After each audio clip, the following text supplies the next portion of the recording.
Bien, bonjour à tous. Donc moi, je suis historien des techniques. Je vais vous parler d'une notion qui est une notion absolument clé actuellement, qui est celle de transition énergétique. Dans mes travaux, je suis revenu sur l'origine de cette compréhension des dynamiques énergétiques qu'on retrouve assez souvent dans les discours sur ce qu'il faut faire face au changement climatique. Vous écoutez les hommes politiques, il va de soi que pour faire une transition énergétique, ce qu'il faut, c'est en fait continuer les dynamiques actuelles d'innovation.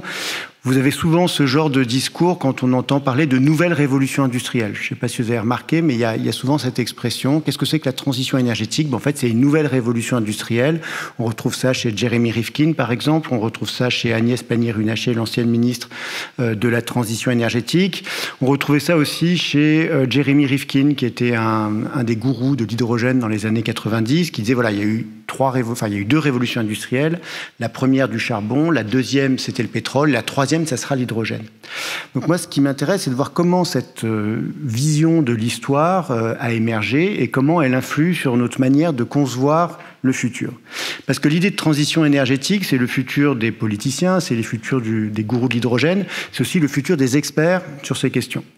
Vous prenez le dernier rapport du groupe 3 du GIEC, c'est un gros PDF de 2900 pages. Quand on s'amuse à regarder en fait de quoi il parle fondamentalement de technologie. Sur 2900 pages, il y a 2700 fois le mot transition. Le mot sobriété commence à faire son apparition dans le dernier rapport, c'est le 6e quand même, donc ils ont pris un certain temps. Il apparaît seulement un peu plus de 180 fois si je me souviens bien. Quant à décroissance, le mot est encore absent, on peut dire, présent essentiellement dans les notes de bas de page. Alors, moi, je suis historien, je n'ai pas grand-chose à dire sur leur scénario net zéro, leur réalisme et leur plausibilité, mais ce qui me frappe, c'est que dans le cadrage général de ce qu'il faut faire, ils se réfèrent à l'histoire. Et on voit ce genre de phrase. Les transitions énergétiques peuvent avoir lieu plus vite que par le passé, ou bien une transition énergétique bas carbone doit avoir lieu plus vite que les transitions du passé. Alors ce que sont ces transitions du passé, c'est quelque chose d'assez énigmatique, parce que vous le savez évidemment, pour l'instant on n'a pas à l'échelle globale réalisé de transition énergétique, dans le sens où on n'a toujours pas passé le pic d'aucune énergie primaire, on n'a pas passé le pic du charbon, on n'a pas passé le pic du pétrole. De nos jours, le bois, en énergie primaire, c'est 2 fois le nucléaire. Donc ça, je crois que c'est important d'avoir en tête qu'on vit avec des énergies anciennes. Le bois est extrêmement important pour 2,3 milliards de personnes sur la planète, pour cuisiner tout simplement. Et le bois a énormément cru en énergie primaire dans les pays riches comme dans les pays pauvres depuis les années 1960. Alors, le problème, c'est qu'en fait, quand ils parlent de transition énergétique, ils confondent, volontairement ou involontairement, les dynamiques technologiques et les dynamiques matérielles. Ça, c'est un graphique qui est présent, qui est dans le chapitre du dernier rapport du groupe 3 du GIEC. Pour eux, la transition énergétique, vous voyez, c'est ça. C'est une reconfiguration technologique, des nouvelles technologies qui remplacent des anciennes technologies. Cette vision des choses, elle peut à la limite se justifier quand on parle de technique, mais elle marche très très mal dès qu'on parle de matière et d'énergie, où on n'est pas du tout dans les mêmes dynamiques. En fait, on a appliqué à un problème fondamentalement énergétique et matériel, de flux de matière, des modes de raisonnement qui sont issus des réflexions sur les technologies, avec l'utilisation d'une courbe de diffusion technologie, de courbe en S, pour réfléchir à ces problèmes. On a appliqué en fait une vision schumpeterienne ou darwinienne tout simplement, où les technologies sont en compétition les unes avec les autres, et on a appliqué ça aux énergies. Alors vraiment le point de base, je crois, c'est de bien voir que l'histoire des techniques, où il peut y avoir des phénomènes d'obsolescence, de substitution, correspond très mal à l'histoire de la matière. L'histoire de la matière, c'est une histoire qui est beaucoup plus ennuyeuse parce qu'en fait, c'est assez monotone. Les consommations matérielles ne font globalement que croître au 19e et 20e siècle. C'est ce que je vous ai dit sur les énergies primaires qui n'ont pour l'instant non seulement pas disparu, mais même pas diminué. En fait, c'est vrai de la plupart, de quasiment toutes les matières premières. C'est-à-dire qu'on consomme un éventail de plus en plus large de matières premières au cours du XXe siècle, et chacune des matières premières est consommée en quantité croissante. On a quelques exemples de matières premières qui ont diminué. C'est souvent quand il y a des interdictions. L'amiante, par exemple, ça vous le savez sans doute, a diminué évidemment depuis les années 90, n'a pas du tout disparu à l'échelle mondiale. Un des rares exemples de matières premières qui a diminué sous phénomène de compétition, c'est la laine de mouton qui a diminué du fait des fibres synthétiques, du nylon, ce qui n'est pas forcément une bonne nouvelle pour l'environnement. Alors, ce que je vous ai dit pour les matières, ça vaut particulièrement pour les matériaux de construction. Évidemment, il y a eu un matériau absolument révolutionnaire au XXe siècle, c'est le béton. Entre 1950 et 2020, la consommation de béton à l'échelle mondiale a été multipliée par 40. Mais ça ne fait pas disparaître ou même diminuer les autres matériaux de construction. Alors, le verre, évidemment, croît, ça s'accompagne très très bien du béton, mais la brique, qu'on pourrait imaginer être en compétition avec le béton, en fait, continue de croître au XXe siècle. C'est tout à fait logique, hein, c'est assez évident. En gros, le béton, ça sert à faire d'autres choses. Ça sert d'abord à faire des infrastructures, donc des routes, ça sert à faire le gros œuvre des bâtiments sur lesquels tous les autres matériaux de construction, briques, bois, verre, etc., s'accumulent. Alors, et la résultante de ça, c'est qu'on a des stocks de plus en plus gros de matières, d'infrastructures à gérer et à maintenir. Et ça, c'est un point important, c'est que la maintenance de l'existant, en tant que tel, consomme des flux de matière importants, qui sont loin d'être négligeables.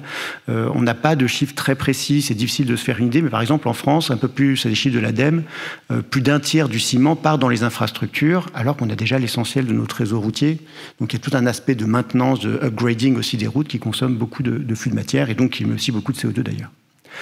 Alors, à la décharge des experts du groupe 3 du GIEC qui parlaient des transitions énergétiques du passé, il est vrai que l'histoire de l'énergie, les grandes fresques énergétiques qui avaient été écrites jusqu'à présent, ont eu tendance à se focaliser sur les transitions énergétiques. Et même la transition énergétique, c'est le sujet clé de l'histoire de l'énergie. Vous avez en général des livres qui sont organisés selon la même structure, avec les premiers chapitres qui vont vous parler de bois et d'hydraulique à l'époque pré-industrielle, des chapitres du milieu qui vont parler de charbon et de machines à vapeur au XIXe siècle, la révolution industrielle, et puis le XXe siècle sera le pétrole et le moteur à explosion. Alors le problème de ces histoires de l'énergie, qui est un problème assez commun à l'histoire des techniques, c'est qu'on se focalise sur le nouveau à chaque époque. On étudie la machine à vapeur au XIXe siècle parce que c'est excitant, c'est nouveau. On étudie beaucoup moins l'explosion du charbon au XXe siècle. On étudie aussi beaucoup moins l'explosion des renouvelables au XIXe siècle. L'hydraulique croît énormément pendant la révolution industrielle. L'éolien aussi croît énormément pendant la révolution industrielle. Donc le premier problème, c'est qu'aussi, deuxième problème plutôt, c'est que ces histoires de l'énergie regardent l'énergie en relatif. Ça, c'est vraiment un point clé, c'est que l'idée de transition énergétique, ça vient d'une vision en relatif de l'énergie qu'on peut dater, qui remonte aux années 1970. Et on a ce genre de courbes qui produisent des récits de transition. Par exemple, l'Angleterre, vous voyez, dès 1800, 80% de son énergie primaire dépendrait du charbon. C'est très étrange. En 1800, en Angleterre, il y a un peu plus de 2000 machines à vapeur. Donc c'est des statistiques très étranges et ça tient au fait que le charbon est mobilisé dans des systèmes technologiques extraordinairement inefficaces. Une machine à vapeur, c'est extrêmement inefficace. Donc en fait, il faudrait défalquer de ce genre de statistiques toute l'énergie primaire perdue en chaleur, évidemment. Mais c'est vrai que quand on voit ce genre de graphique, on a envie de parler de transition. Donc le premier point, c'est que l'histoire de l'énergie en transition oublie le fait, ce que je viens de vous dire, en fait, l'ancien, l'hydraulique croît énormément au 19e siècle, y compris en Angleterre. Les machines à vapeur ne remplacent pas les moulins et les moulins continuent d'être utilisés et même s'étendent au 19e siècle pour l'industrialisation britannique ou française.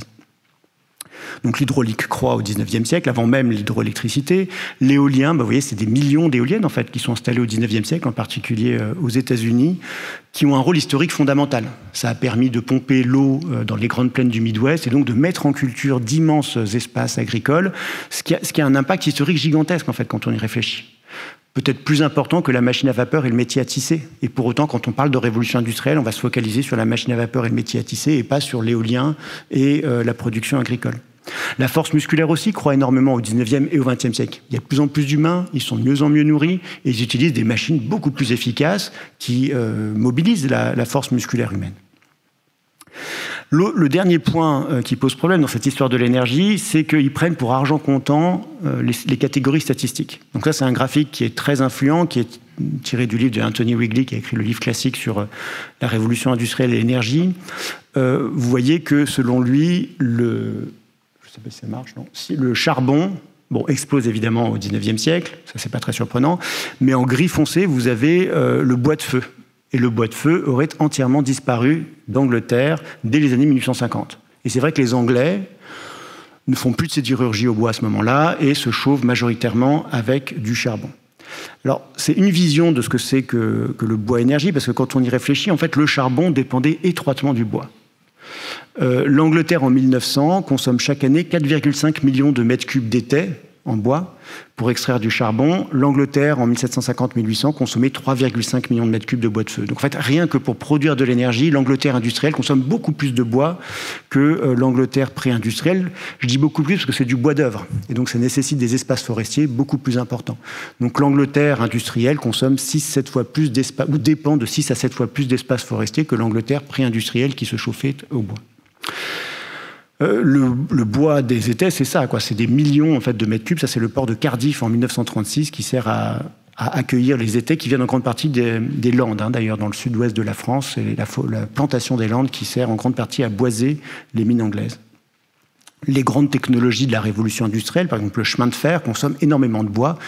Matériellement, le chemin de fer consomme beaucoup plus de bois que de fer. Hein. C'est 6 fois plus de bois que de fer à la fin du 19e siècle. Donc, quand on dit charbon, il faut tout de suite penser bois. Sans bois, il n'y aurait pas eu de charbon ou des quantités très très faibles de charbon. Quand on pense aussi au XXe siècle, il n'y a absolument pas de transition du charbon au pétrole, y compris dans les pays riches, pour une raison assez simple, c'est que le pétrole sert avant tout à faire avancer des voitures. Or, pour faire une voiture, il faut beaucoup de charbon. Dans les années 1930, l'usine Ford, donc ça c'est plus une photo des années 50, mais consomme en gros 7 tonnes de charbon pour faire une voiture. Parce qu'il faut faire de l'électricité, parce qu'il faut faire de l'acier, parce qu'il faut faire du verre, etc. Et tout ça consomme beaucoup de charbon. En masse, c'est plus que la quantité de pétrole que cette voiture va brûler dans sa durée d'existence. Il y a des calculs qui sont faits pour l'Angleterre. Pour chaque tonne de pétrole brûlé en Angleterre dans l'entre-deux-guerres, il avait fallu 2,5 tonnes de charbon de consommation induite pour faire toute l'infrastructure en acier qui servait à faire circuler, brûler, etc. le pétrole.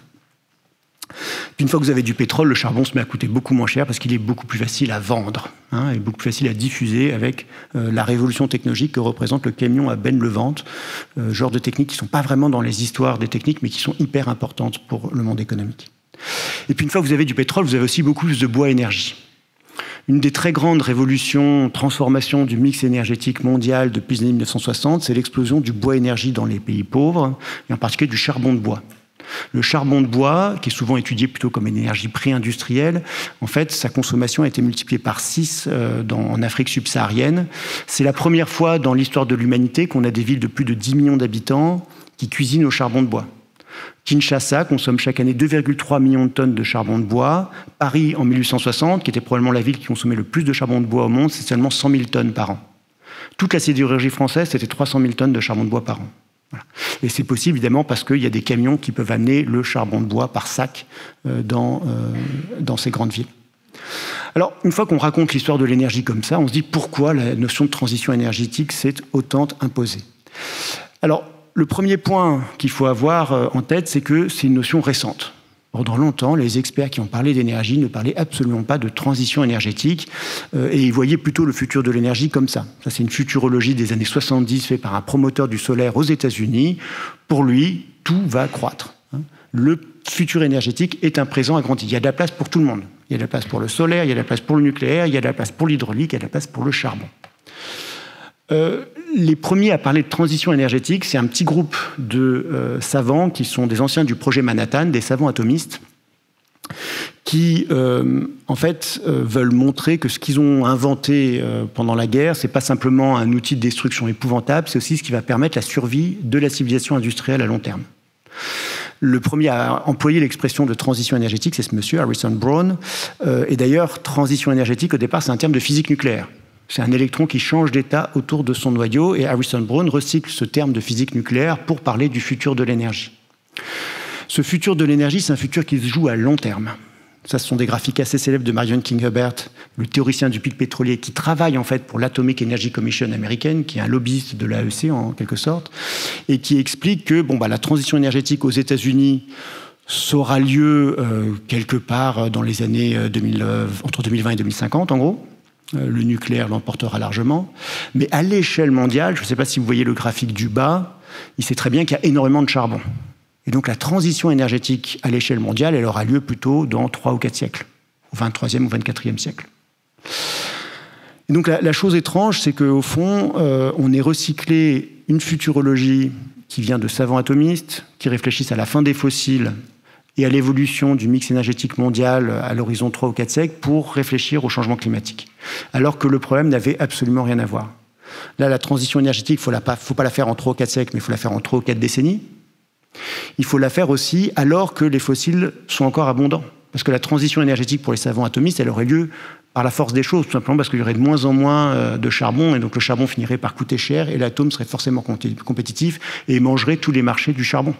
Et puis en outre, 23e siècle, ça laisse le temps d'imaginer toutes les solutions technologiques pour tous ces secteurs difficiles, hard to abate sectors, dont le bâtiment fait évidemment partie. Alors, comment ça s'est passé, ce transfert de futurologie? C'est vraiment lié à la décennie 70. La décennie 70, c'est la décennie de la crise énergétique liée au choc pétrolier, et c'est aussi la décennie où on commence à parler de changement climatique aux États-Unis. Et le point clé, en fait, c'est que ce sont les mêmes experts qui vont travailler sur la crise énergétique, qui vont ensuite se recycler pour parler du changement climatique. Ces experts, ils travaillent aussi sous la présidence de Carter. Et Jimmy Carter est probablement un des personnages les plus importants pour comprendre la diffusion du terme de transition énergétique. C'est lui qui l'emploie à la télévision, le 18 avril 1977. Et il emploie cette expression de transition énergétique. Et il fait ça parce que ses conseillers avaient proposé cette représentation-là de l'évolution énergétique des États-Unis, où vous avez 2 belles transitions. Évidemment, l'astuce, c'est de mettre ça en relatif. Ça, c'est vraiment une vision très originale, en fait. À cette époque, on ne représente pas l'énergie comme ça, on la représente plutôt comme ça, les dynamiques énergétiques.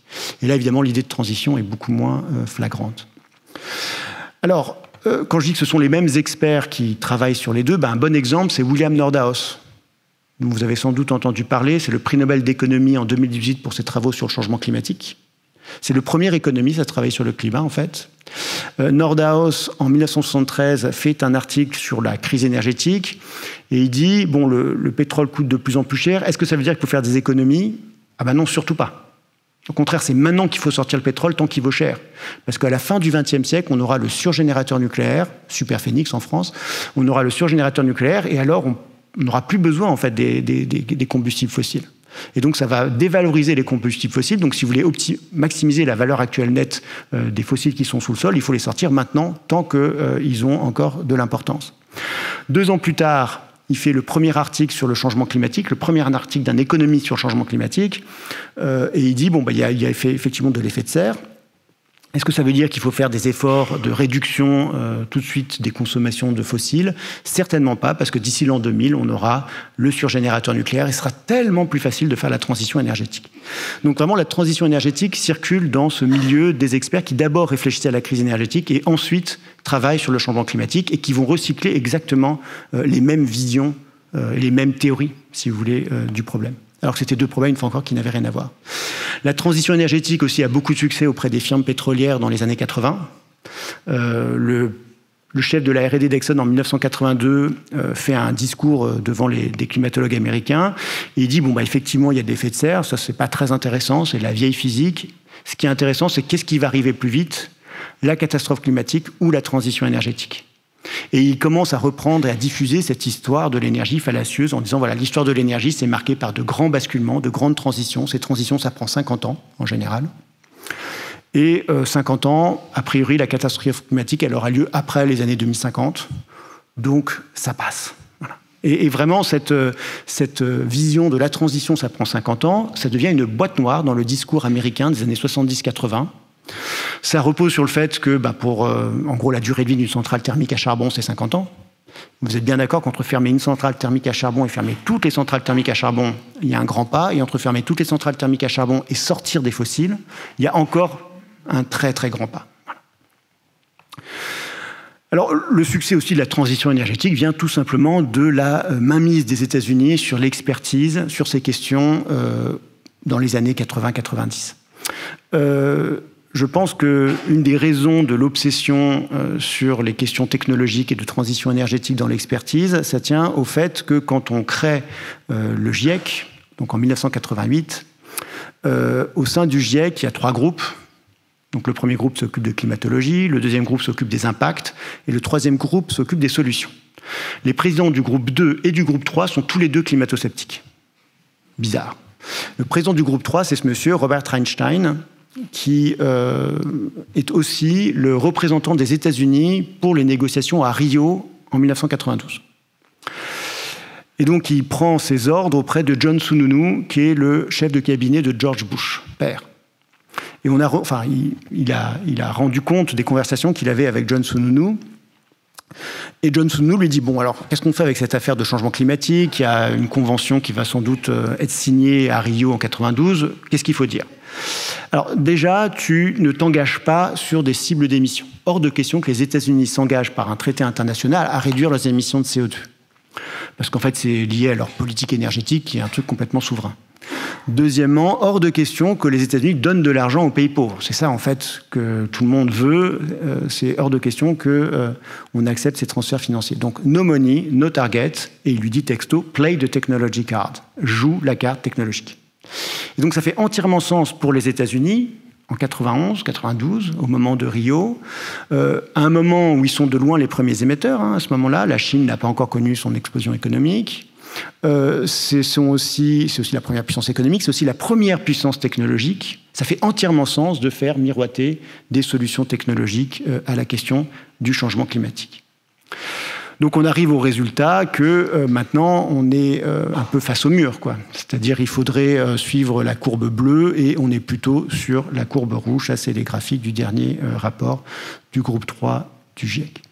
Alors, comme c'est sur l'adaptation, je voudrais en conclusion revenir un petit peu sur cette notion et son histoire. Une des choses qui m'a le plus surpris en fait, dans mes recherches historiques dans les années 70-80 sur l'expertise américaine sur le changement climatique, c'est que l'adaptation est déjà très très présente. Et c'est même, contrairement à ce qu'on pourrait croire, on dit on a essayé de faire une transition et comme on n'y arrive pas, c'est le plan B, c'est l'adaptation. Ça, c'est une vision beaucoup trop gratifiante de ce qui s'est passé.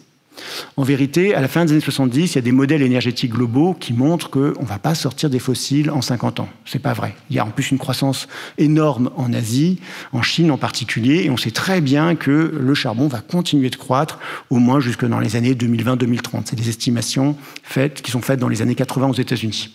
Il y a un colloque qui est organisé en 80 sur le charbon aux États-Unis. Le représentant chinois dit, nous, on pense que d'ici l'an 2000, on sortira 3 milliards de tonnes de charbon par an, à savoir la consommation mondiale de charbon à cette époque.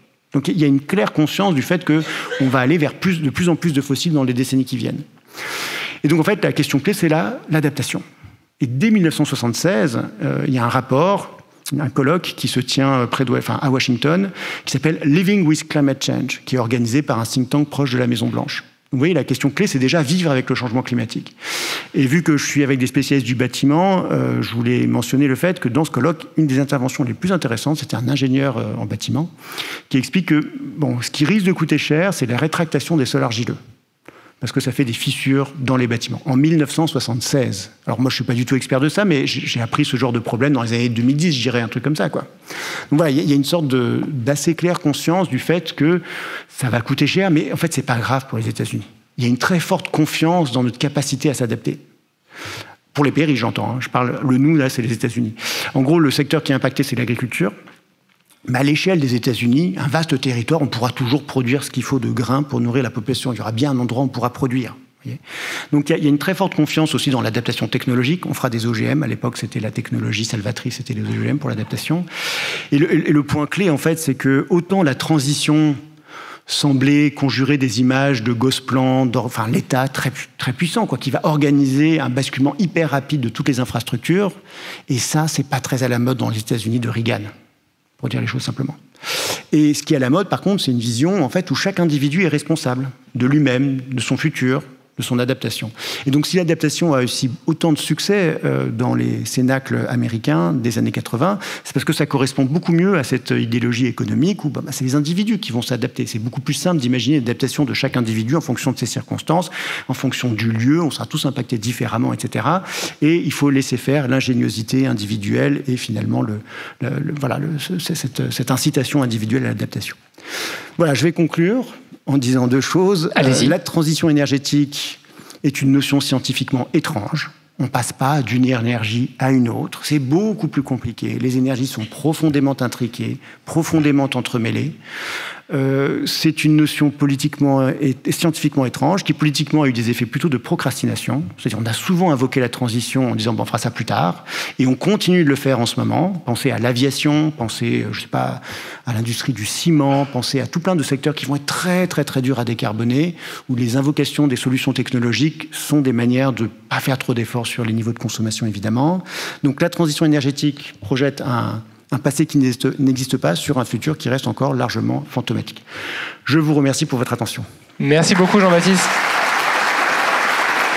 Alors,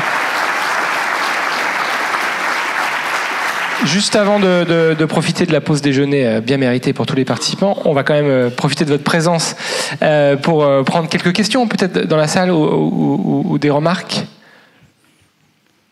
Alors. Ah, on en a une juste devant.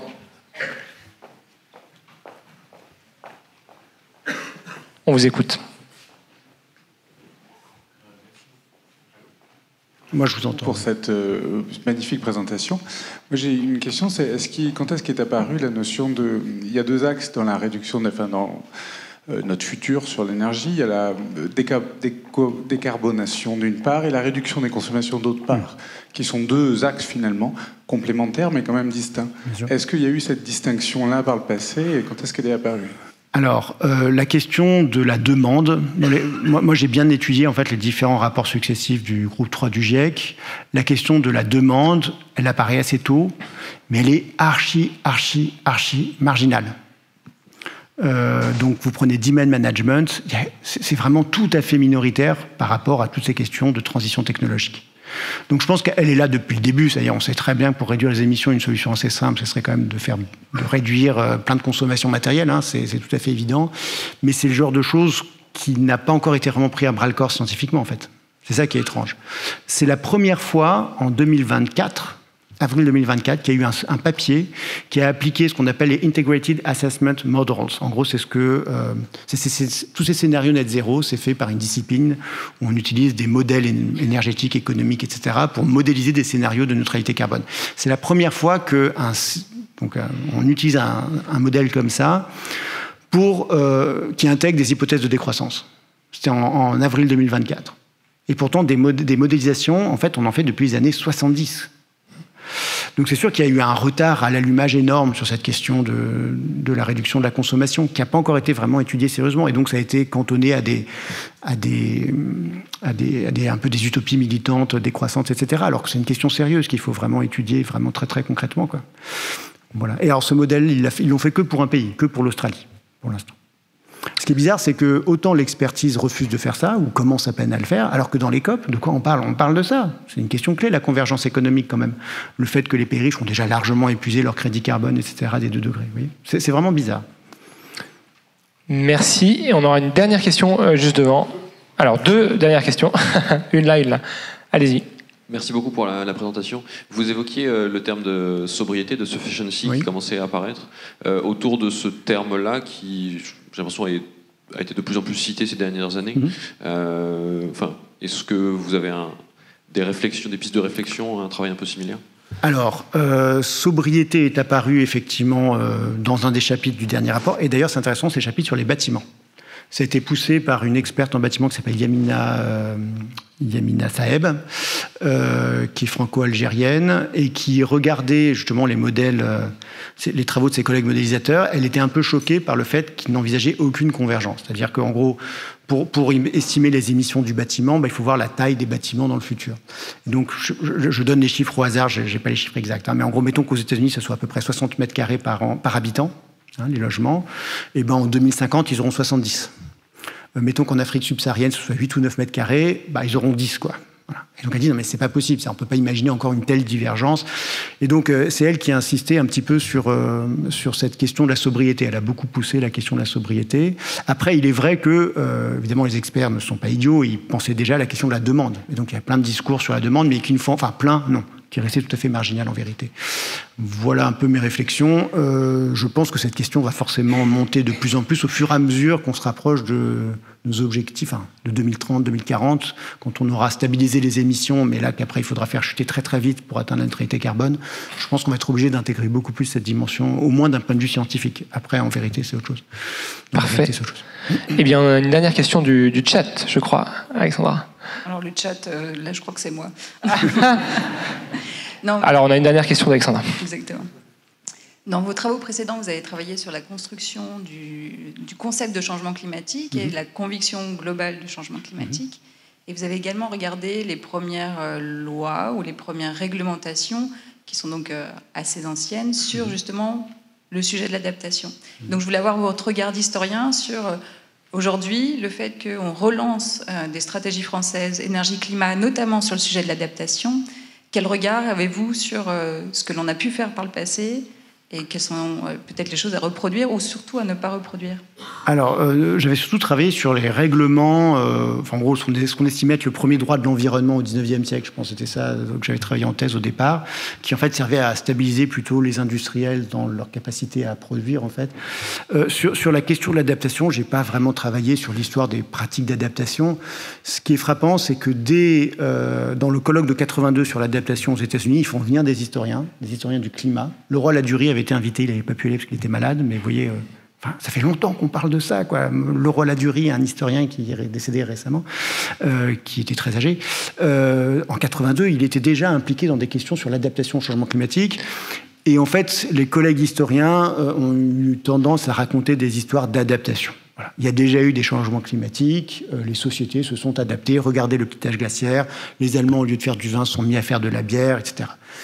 Je ne crois pas que ce soit encore ce genre d'historiographie qu'il faille faire, tout simplement parce que le changement qu'on va vivre est infiniment plus brutal que les changements qu'on a connus par le passé. Le petit âge glaciaire, c'est moins 0,9 degrés sur des échelles pluriséculaires. Là, on va se taper plus 2 ou plus 3 degrés en quelques décennies. Donc c'est sûr qu'on n'est pas du tout sur les mêmes temporalités.